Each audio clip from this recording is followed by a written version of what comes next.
There lived a dog named Rusty with fur like honey and eyes like melted chocolate. He belonged to an old man named Mr. Bran, who had lived alone for many years. Mr. Bran grumbled at first, another mouth to feed, but Rusty stayed, and soon so did a quiet comfort. Rusty wasn't bought or adopted. He simply appeared one winter morning, curled up by the fireplace on the porch. Rusty was more than a pet. He was home. He lost money at the market, broke a chair in the workshop, and found his garden trampled. They shared walks, meals, and silent evenings. But one stormy evening, something changed. Mr. Bran had a bad day, but he didn't growl. In a burst of temper, he shouted at Rusty, blaming him for the mess. When Rusty wagged his tail and nudged his hand for comfort, Mr. Bran pushed him away. "Go! You're nothing but trouble." Rusty was confused. He didn't run in the cold rain.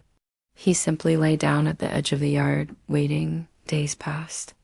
Bran didn't call for him, didn't put out food. But every morning, Rusty was there, waiting by the steps, muddy and hungry, tail thumping with hope. The villagers noticed and paused. "Why doesn't the dog leave?" They whispered. "Because," said the baker, "that's not just loyalty, that's love." One morning, Mr. Bran opened the door. Rusty was thinner now, wet, shivering, still waiting. And Bran's old heart cracked. He sank to his knees.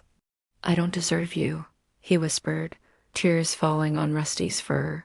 "I was angry. But you never left." Rusty licked his face. The man who once lived alone now had a best friend whose silence healed wounds deeper than words could reach. Forgiven.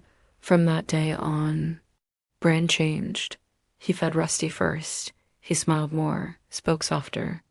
People say Rusty never needed a leash again. He never wandered. Because real loyalty isn't kept with chains. It's built with love.